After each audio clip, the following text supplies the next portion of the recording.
He married the millionaire's ugly daughter, but when they left the ceremony, they were speechless. What happened at the wedding that left them stunned? Why did a seemingly perfect union spark such an unexpected reaction? What secrets are hidden behind the facade of this unconventional marriage? As appearances clash with reality, will they uncover the true nature of their bond? Dive into a story of hidden truths, societal pressures, and surprising transformations. Can love truly defy the odds? Discover the mystery that unfolds. I never really saw myself as the marrying type. It wasn't that I was opposed to the idea. It just never seemed necessary. I was content with my life as it was, with no real desire to settle down or start a family. My career was my focus, my ambitions driving me forward, and I assumed that marriage, if it ever happened, would come much later.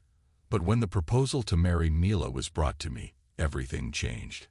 I knew of Mila, of course. In our circles, it was impossible not to. Her father, Mr. Harris, was a powerful man with connections that spanned industries. He was someone I had always admired from a distance, a man who had built his empire from the ground up. To marry into his family would be to secure a future I had never thought possible. But there was a catch. There's always a catch, isn't there? Mila's appearance was unconventional. She had a birthmark that covered a significant portion of her face, something that set her apart from the women I was used to. I knew that beauty wasn't everything, but it was impossible to ignore the societal standards that had been drilled into me over the years. I wasn't sure if I could get past it, and the thought of being married to someone who would draw so much attention, and possibly pity, made me uneasy. But then, I thought about what marrying Mila would mean. The Harris family name, the wealth, the connections, it was all within reach. The more I considered it, the more I realized that this could be an opportunity I couldn't afford to pass up. My pragmatic side took over, urging me to consider the advantages, to weigh them against my reservations. One evening, I found myself sitting across from Mr. Harris in his study, a drink in hand. The room was dimly lit, the only light coming from the flickering flames in the fireplace. The air was thick with the scent of aged whiskey and the weight of unspoken words. "Ethan," Mr. Harris began, his voice steady and authoritative. "I'm sure you're aware of why I've asked you here tonight." I nodded, my throat suddenly dry. "Yes, sir. I have an idea." He leaned back in his chair, studying me with those sharp eyes of his. "Mila is my only daughter, and I want to ensure she's well taken care of. You're a smart young man with a promising future, and I believe you could provide her with the stability she needs." I swallowed hard, trying to find the right words. "I appreciate your confidence in me, Mr. Harris, but I have to be honest. I'm not sure I'm the right person for Mila." He didn't flinch, didn't even blink. "And why is that?" I hesitated, unsure how to phrase what I was feeling without sounding cruel. "Mila is different.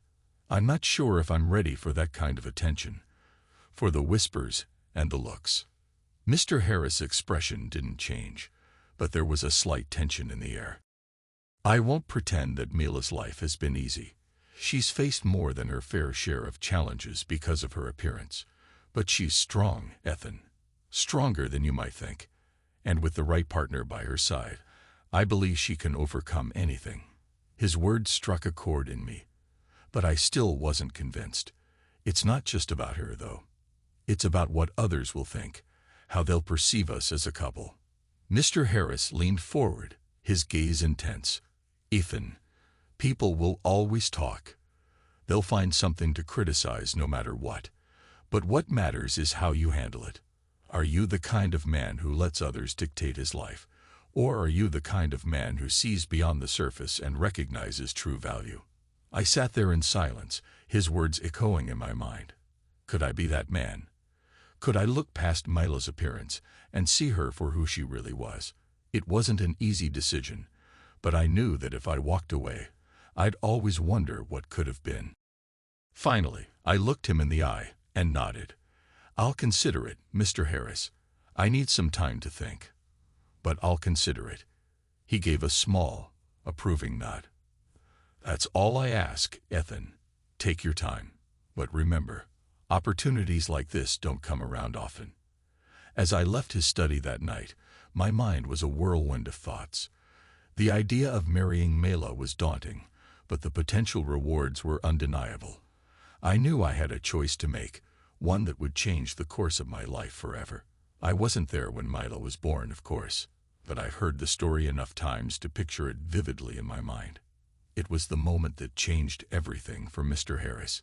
He had built his life around a dream that involved a perfect heir, a continuation of his legacy, someone who would take up the mantle and carry on the family name with pride.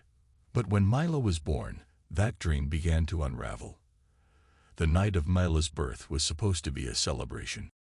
Mr. Harris had been pacing the living room, filled with anticipation, his mind already envisioning the future of his empire. The house was bustling with energy, a midwife attending to Mrs. Harris in the upstairs bedroom, while the rest of the family waited below. Everyone was on edge, anxious to hear the first cries of the newest Harris. When the cry finally came, it was like music to their ears. But the joy was short-lived. The midwife emerged from the bedroom, her face lit with a smile as she announced, "It's a girl. A girl." The words were not what Mr. Harris had been hoping to hear. He had envisioned a son, a boy who would carry his name, his legacy. But still, he told himself, he could work with this. A daughter could be just as valuable. And then he saw her. The moment Mr. Harris walked into the bedroom, all the expectations he had built up in his mind came crashing down. Mrs. Harris lay in bed, exhausted but glowing, holding the tiny bundle that was their newborn daughter. And there, on Mila's face, was the mark that would change everything. It wasn't a small, insignificant mark. It was large, covering a significant part of her face, a birthmark that would be impossible to ignore. Mr. Harris stood there, frozen, his initial excitement draining away as he took in the sight of his daughter. His mind raced with questions, concerns, doubts. He had always envisioned his children as perfect reflections of himself, flawless and poised for success. But here was his daughter, marked by fate in a way that set her apart from the world he had carefully crafted. Mrs. Harris noticed the change in her husband's expression. "What's wrong, dear?" she asked, her voice soft but edged with concern. Mr. Harris forced a smile, trying to mask his disappointment. "Nothing, darling. She's beautiful." But the words felt hollow, even to him. As he held Mila for the first time, a single thought echoed in his mind. Who would ever want to marry her?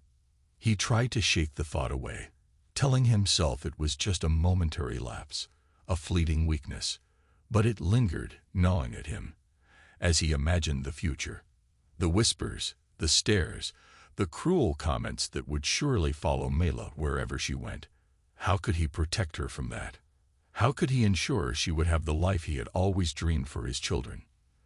Later that night, after the house had quieted down and Mrs. Harris had fallen asleep, Mr. Harris found himself alone in his study, nursing a drink.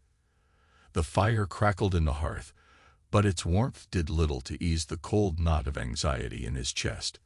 He stared into the flames, lost in thought, when the door creaked open and his father-in-law, old Mr. Thompson, stepped inside. "Thought I'd find you here," Mr. Thompson said, his voice gruff but not unkind. Mr. Harris nodded, not looking up. "Just needed a moment to think." Mr. Thompson crossed the room and sat in the armchair opposite his son-in-law. "I can see you're troubled. Care to share what's on your mind?" Mr. Harris sighed, finally meeting the old man's gaze. "I'm worried about her, Thompson.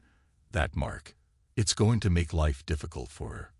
Thompson nodded slowly, his weathered face thoughtful. "It will. The world can be a cruel place, especially for those who are different. But she's your daughter, Harris, and that means she's strong. She'll find her way." Mr. Harris shook his head, frustration seeping into his voice. "But what kind of life will she have? How can I ensure she'll be happy, that she'll find someone who will look past that mark and see her for who she really is?" Thompson leaned back in his chair, his eyes narrowing as he studied his son-in-law. "You're looking at this all wrong, boy. You can't control everything, no matter how much you want to. The best thing you can do for that girl is to love her, protect her, and raise her to be confident in herself. The rest is up to her." Mr. Harris sat in silence, the weight of his father-in-law's words settling over him. He knew Thompson was right, but it didn't make the prospect any easier to bear. He drained his glass, the warmth of the whiskey doing little to ease the chill of uncertainty that had taken root in his heart. As the night wore on, Mr. Harris made a decision. He would do whatever it took to give Mila the best life possible, even if it meant bending the rules, using his influence to smooth her path. But deep down, he couldn't shake the fear that no matter what he did, the world might never fully accept his daughter. And that was a thought that haunted him long after the fire had died out, and the study was plunged into darkness. Growing up, Mila's life was a constant battle between her desire to fit in and the harsh reality of her appearance. The birthmark that covered a significant portion of her face set her apart from her siblings and the other children she encountered. While her parents showered her with love, the world outside their home was less kind. In the early years, Mila didn't fully understand why she was treated differently. She noticed the way people looked at her, the whispers behind her back, and the awkward smiles that masked pity. It wasn't until she started school that the weight of her difference began to truly sink in. The other children didn't hesitate to point out what made Mila different. At first, it was innocent curiosity. "Why do you have that on your face?" a little girl named Sophie asked one day during recess, her wide eyes fixed on Mila's birthmark. Mila, who was only 6 at the time, shrugged. "I was born with it," she said simply, not understanding why it mattered. But as they grew older, the questions turned into taunts. The boys were the worst, with their cruel nicknames and unrelenting teasing. Spotty, they called her, or Mila the monster. Every time she heard those words, they cut into her like a knife, leaving wounds that never quite healed. By the time she was 10, Mila had learned to avoid the playground, preferring the quiet solitude of the school library. She would bury herself in books, losing herself in stories where the heroines were beautiful, loved, and admired. Everything she believed she could never be. The books became her refuge, a world where her appearance didn't matter, and she could dream of a life where she wasn't defined by the mark on her face. At home, things weren't much better. While her parents adored her, they seemed oblivious to the pain their other children were causing her. Mila's siblings, especially her older brother Henry, found endless amusement in teasing her. "Hey, ugly, want to play hide and seek?" Henry would call out, a mischievous grin on his face. "You should be good at it. No one would want to find you anyway." Mila would flinch at the words, but she never cried in front of them. She had learned that tears only encouraged them. Instead, she would retreat to her room, her sanctuary, where she could let the tears fall in private. One evening, after a particularly harsh day, Mila sat at the dinner table, quietly picking at her food. Her parents were engrossed in conversation, discussing some business matter, while Henry and her younger sister, Alice, were engaged in a heated debate about who had won a game they played earlier. "Why don't you ever stand up for yourself?" Alice suddenly asked, her voice cutting through the chatter. She had noticed how quiet Mila had been lately. Mila looked up, startled by the question. "What do you mean?" "I mean," Alice continued, "when Henry teases you, why don't you ever fight back? You just take it." Henry snickered. "Because she knows I'm right." "Henry, that's enough," their mother said sharply, finally noticing the direction of the conversation. "Mila, don't let your brother get to you." Mila forced a smile, but it didn't reach her eyes. "I'm fine, Mom." But she wasn't fine. The teasing, the whispers, the stares, they all took a toll on her. Mila began to withdraw more and more, her self-esteem slowly eroding. She started to believe that the cruel things people said about her were true, that she was ugly, and that she didn't deserve to be happy. As she grew older, Mila became more adept at hiding her feelings. She perfected the art of pretending she didn't care, of acting like the insults and the teasing didn't bother her. But inside, she was crumbling. One day, when she was around 14, Mila's mother found her in the bathroom, staring at herself in the mirror. She had been in there for nearly an hour, scrutinizing every inch of her face, tracing the outline of the birthmark with her finger. "What are you doing, sweetheart?" her mother asked gently, stepping into the room. Mila didn't look away from the mirror. "Why did this happen to me, Mom? Why do I have to be different?" Her mother sighed, stepping up behind her and placing a comforting hand on her shoulder. "Mila, you're beautiful just the way you are. That mark doesn't define you. You're so much more than what's on the outside." "But it does define me, Mom," Mila whispered, her voice trembling. "No one sees anything else." Her mother turned her around, forcing her to meet her gaze. "That's not true. I see a kind, intelligent, and strong young woman who has so much to offer the world. And one day, the right people will see that too." Mila nodded, but she didn't believe the words. How could she when all the evidence pointed to the contrary? The world had already made up its mind about her, and nothing she did seemed to change that. From that day forward, Mila made a decision. If the world wouldn't accept her for who she was, she would build a life where she didn't need the world's approval. She would focus on her studies, her dreams, and her future. She would carve out a place for herself where she could be free from the judgments of others. But no matter how much she tried to push it aside, the fear lingered. The fear that she would never be truly loved, that her appearance would always be a barrier to happiness. It was a fear that kept her up at night, that haunted her every time she caught a glimpse of her reflection. And it was a fear that would follow her into adulthood, shaping the choices she would make and the paths she would take. As Mila grew older, her dreams began to take shape, fueled by a desire to break free from the constraints that her birthmark and family imposed on her, while her siblings were content with the traditional paths set before them: marriage, family, and inheriting the family business. Mila yearned for something more. She wanted independence, education, and the freedom to explore a world beyond the confines of her family's expectations. Mila's ambitions were sparked by her love of reading. She devoured books on various subjects, from history to science, and became fascinated by stories of women who had defied societal norms to achieve great things. The more she read, the more she realized that she wanted to carve out a life for herself that was defined on her own terms, not by the expectations of others. But there was a problem. Her parents, particularly her father, had very different ideas about what her future should look like. To them, Mila's primary goal should be to find a husband who could overlook her birthmark and provide her with a secure future. The idea of their daughter leaving home to pursue higher education in a distant city was unthinkable. One evening, during a rare moment when she had the house to herself, Mila sat down with her father in his study. She had been building up the courage for this conversation for weeks, and now, with her heart pounding in her chest, she knew it was time. "Father, there's something I need to talk to you about," Mila began, her voice steady but laced with nervousness. Her father looked up from the papers he was reviewing, raising an eyebrow. "What is it, Mila? You seem serious." Mila took a deep breath, gathering her thoughts. "I want to go to university, Father. I've been researching schools, and there's one in the city that offers the courses I'm interested in. I know it's far, but this is something I'm passionate about. I want to study, to learn, and to build a future for myself."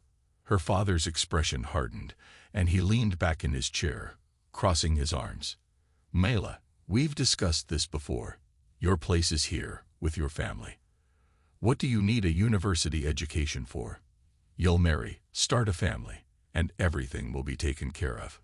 Mila shook her head, feeling a surge of frustration. "But that's not what I want, Father. I don't want to rely on someone else for my future. I want to be independent, to make my own way in the world." Her father sighed, rubbing his temples as if the conversation was giving him a headache. Mila, you're being unreasonable. A woman's place is in the home, not in some university far away. Besides, who would marry you if you were gallivanting around in the city, instead of being here where you belong? The sting of his words was sharp, but Mila didn't back down.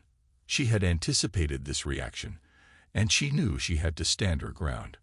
I understand that this isn't what you envisioned for me, but times are changing, Father. I can't live my life waiting for someone to come along and accept me. I need to prove to myself that I'm capable of more than just being someone's wife. There was a long silence as her father stared at her, his expression a mix of disbelief and disappointment. Finally, he spoke, his voice cold and unyielding. You may think you know what's best for yourself, Mila, but you're still young and naive. This discussion is over. You will not go to university, and that's final. If you want to leave this house, it will only be after you've married someone who can take care of you. Mila's heart sank, but she didn't let the tears that threatened to spill show. Instead, she nodded, knowing that further argument would be futile. She had expected this outcome, but it still hurt to hear the finality in her father's voice. Very well, Father, Mila said quietly. Thank you for listening. With that, she turned and left the study, her mind racing with thoughts. Her father's refusal only made her more determined to find a way to achieve her goals. She couldn't let her dreams be crushed by outdated traditions and expectations. There had to be another way, a way to pursue her education without completely defying her family. As she lay in bed that night, staring at the ceiling, an idea began to form. It was risky and unconventional, but it might just work. She would need help, someone who understood her predicament and was willing to take a leap of faith with her. And she knew exactly who that person could be. Ethan. Mila smiled to herself as the plan took shape in her mind. It was a long shot, but it was the only chance she had to escape the life her father had mapped out for her. She would approach Ethan with her proposal, and together they would find a way to make her dreams a reality. This was her chance to prove that she was more than just the girl with the birthmark, more than just a future wife in waiting.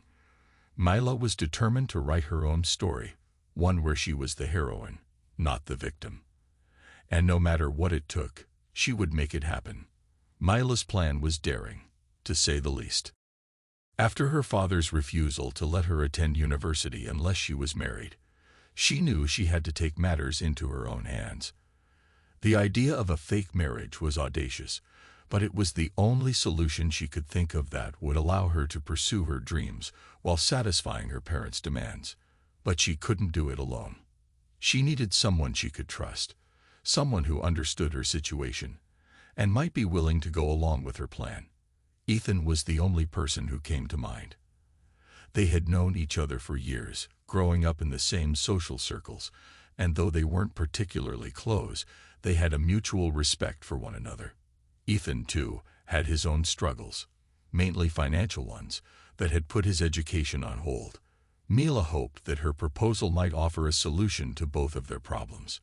With her heart pounding, Mila arranged to meet Ethan at their favorite spot by the river, a quiet place where they could talk without interruption. As she walked toward the meeting spot, her mind raced with all the possible outcomes of this conversation. Would Ethan think she was crazy? Would he reject the idea outright? She couldn't be sure, but she knew she had to try. When she arrived, Ethan was already there, sitting on a bench overlooking the water. He looked up as she approached, a curious expression on his face. Mila, you sounded urgent in your message. What's going on? Ethan asked as she sat down beside him. Mila took a deep breath, steadying herself. Ethan, I have a proposition for you, and it's unconventional, to say the least. But before I explain, I want you to know that I've thought this through, and I believe it could benefit both of us.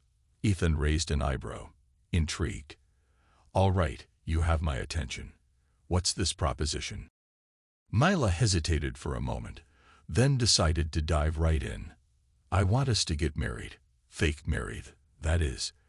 It wouldn't be real, just on paper, so that I can convince my parents to let me go to university. They won't allow me to leave unless I'm married. And this is the only way I can think of to make it happen." Ethan stared at her, clearly taken aback. "You're serious about this?" "Completely," Mila replied, her voice firm. "I know it sounds crazy, but think about it. You need financial support to continue your studies, and my parents have the means to provide that. In exchange, we pretend to be married until we finish university. Once we're done, we can quietly annul the marriage and go our separate ways." Ethan leaned back, running a hand through his hair as he processed her words. "Mila, I don't know what to say. We're friends, but we're not even that close. And marriage, even a fake one, is a big deal." "I know," Mila said, her voice softening. "But it's the only way I can see for both of us to get what we want. You've always wanted to finish your studies, and I've dreamed of going to university for as long as I can remember. This is our chance to make that happen. I wouldn't ask this of you if I didn't think it could work." Ethan looked at her, his expression conflicted. "And what happens if someone finds out? What if this whole thing blows up in our faces?" Mila bit her lip, considering the risks. "I've thought about that too. We'd have to be careful, of course. But as long as we keep up appearances and stick to the plan, I think we can pull it off. It won't be easy, but I'm willing to take the risk if you are." There was a long silence as Ethan weighed the proposal. Mila could see the gears turning in his mind, the pros and cons being carefully considered. Finally, he sighed and looked her in the eye. "All right, Mila, I'll do it. I'll help you with this, but on one condition." Mila's heart skipped a beat. "What's that?" Ethan smiled slightly, though there was a seriousness in his eyes. "We have to be honest with each other, no matter what. If at any point one of us feels like this isn't working, we call it off. No secrets, no pretending beyond what's necessary. Deal?" Mila nodded, relief flooding through her. "Deal." Ethan reached out and took her hand, a gesture of solidarity. "Then let's do this. Let's make it work." For the first time in days, Mila felt a sense of hope. With Ethan by her side, she knew they could pull this off. The road ahead would be challenging, but together, they had a chance to turn their dreams into reality, even if it meant navigating the complexities of a fake marriage. As they sat by the river, discussing the details of their plan, Mila couldn't help but feel a strange mix of excitement and trepidation. The journey they were about to embark on was uncharted territory, but she was determined to see it through. And with Ethan's support, she believed they could face whatever challenges lay ahead. The days following their agreement were a whirlwind of preparations, but as the reality of their plan began to sink in, Ethan found himself wrestling with an increasing sense of unease. What had initially seemed like a logical arrangement now felt fraught with emotional complexities and ethical dilemmas. Pretending to be married for the sake of convenience wasn't just about donning a ring and signing a paper. It meant lying to their families, to their friends, and most unsettling of all, to themselves. Ethan spent a lot of time alone, pacing his small apartment as he turned over every aspect of their plan in his mind. He wasn't sure he could go through with it. The more he thought about it, the more he worried about the consequences. What if they were found out? What if the line between pretense and reality blurred? And then there was Mila. What if he hurt her in ways he couldn't yet foresee? One evening, unable to bear the weight of his thoughts any longer, Ethan decided he needed to talk to Mila. He needed to be honest with her about his doubts, even if it meant calling the whole thing off.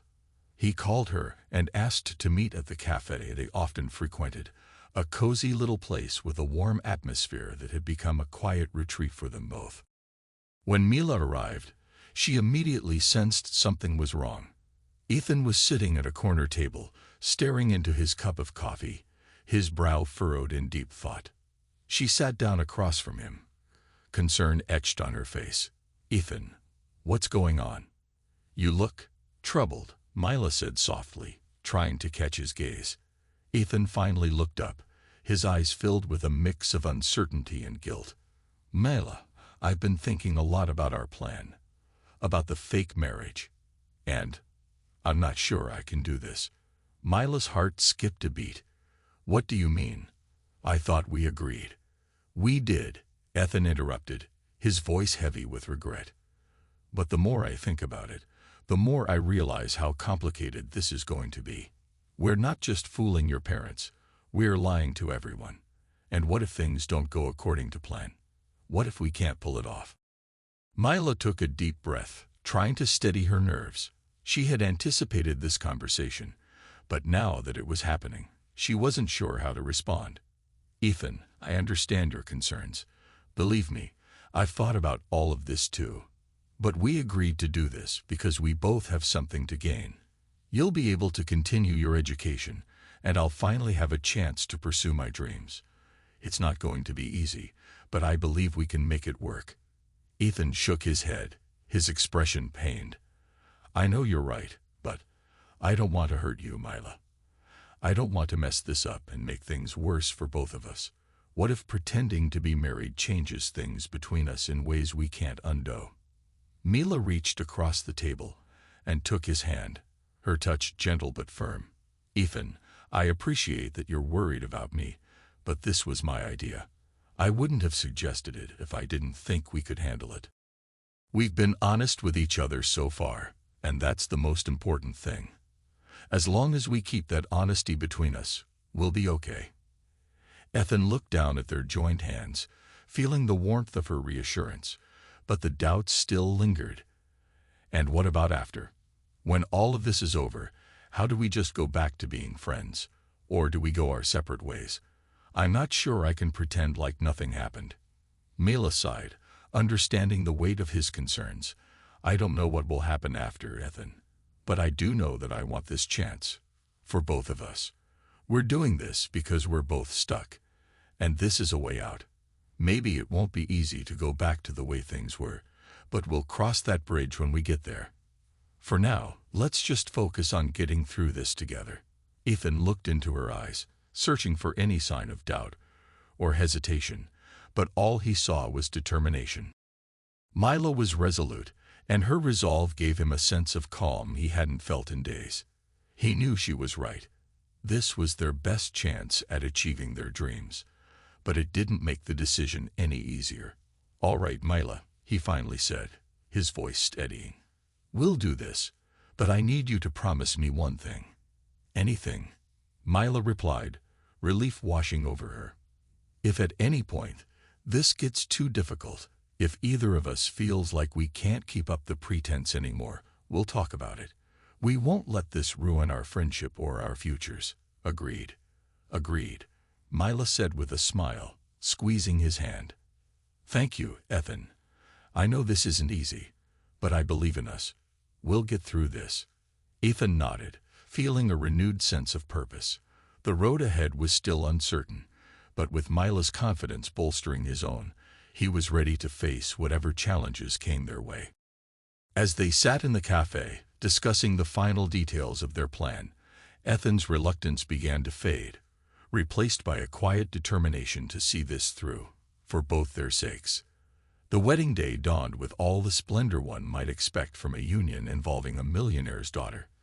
The grand hall was adorned with extravagant floral arrangements, the scent of roses and lilies filling the air. Chandeliers cast a warm golden glow over the sea of guests dressed in their finest attire. Mila's parents had spared no expense in making the ceremony a lavish spectacle, determined to display their daughter's marriage as an event of great importance, despite the unusual circumstances. Ethan stood at the altar, feeling the weight of the day pressing down on him.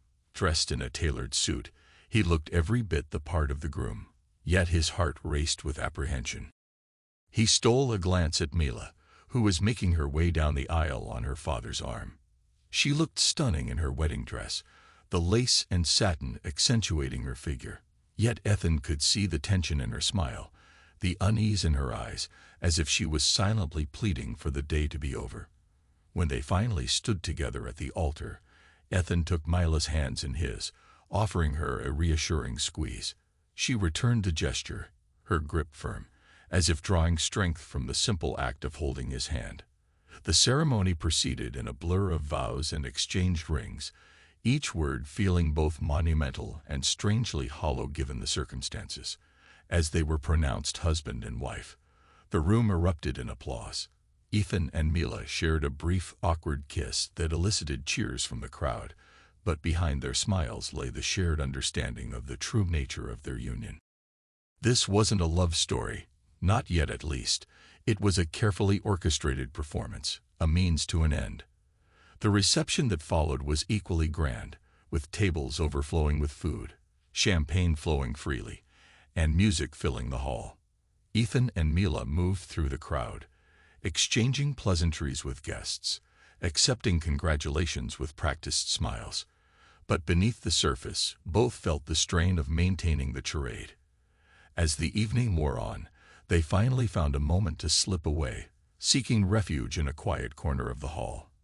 They sat down, the exhaustion of the day catching up with them. "This is a lot," Ethan said, loosening his tie. "I didn't think it would feel so exhausting, just pretending."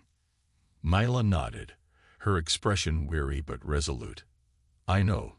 It's overwhelming, but we're almost through it. Just a little longer." Before they could say more, Mila's father, Mr. Harris, approached them. His face was flushed from too much champagne, and he swayed slightly as he reached their table. Mila tensed, sensing something amiss. "There you two are," Mr. Harris slurred, a wide, forced grin on his face. "Hiding away from your own wedding, eh?" Ethan forced a smile. "Just taking a break, sir. It's been a long day." Mr. Harris nodded, though his gaze seemed distant. He looked at Mila, his expression softening for a moment before hardening again. "You know, Ethan, I have to thank you. Marrying Mila, well, it's a big step. Not every man would be willing to overlook certain things." Ethan frowned, confused. "What do you mean?" Mr. Harris leaned in, lowering his voice, though not enough to prevent Mila from hearing. "I mean, her appearance. That mark on her face. It's not exactly what most men would find desirable. But you're doing a noble thing, son." Mila's face flushed, her eyes widening in shock as her father's words cut through her like a knife. Ethan felt her hand tighten in his, her grip trembling. Ethan's heart pounded with a mix of anger and disbelief. How could a father say something so cruel about his own daughter, especially on her wedding day? He saw the pain in Mila's eyes, the way she fought to maintain her composure, and something inside him snapped. "With all due respect, Mr. Harris," Ethan began, his voice firm and unwavering, "Mila is one of the most incredible women I've ever met. If someone can't see beyond a mark on her face, then that person is blind to what true beauty is. Mila has more strength, kindness, and intelligence in her than most people I know. And I'm honored to be standing by her side, not because of some noble sacrifice, but because I see her for who she truly is." Mila's eyes welled with tears, not of sadness, but of gratitude and relief. Ethan's words, spoken with such conviction, pierced through the veil of insecurity that had shadowed her for so long. Mr. Harris blinked, seemingly caught off guard by Ethan's response. He opened his mouth as if to say something, but no words came. Instead, he simply nodded, an awkward silence settling over them. Ethan turned to Mila, his expression softening. "Let's get out of here," he whispered, squeezing her hand. "We don't need to stay any longer." Mila nodded, too choked up to speak, and allowed Ethan to guide her away from the hall. They left the grand celebration behind, stepping out into the cool night air. For a moment, they stood in silence, letting the tension of the evening melt away. Finally, Mila spoke, her voice trembling with emotion. "Ethan, thank you for what you said back there. I don't know what I would have done if you hadn't." Ethan turned to her, his gaze soft but serious. "Mila, you don't need to thank me. I meant every word. You're an amazing person, and anyone who can't see that doesn't deserve to be in your life." Mila looked up at him, her eyes shining with a mix of gratitude and something deeper, something that hadn't been there before. In that moment, their fake marriage felt a little less fake, and the bond between them, forged in the fire of a cruel remark, grew stronger. "Let's go start our new life," Ethan said, offering her a genuine smile. Mila smiled back, her heart lighter than it had been in a long time. "Yes," she whispered, "let's."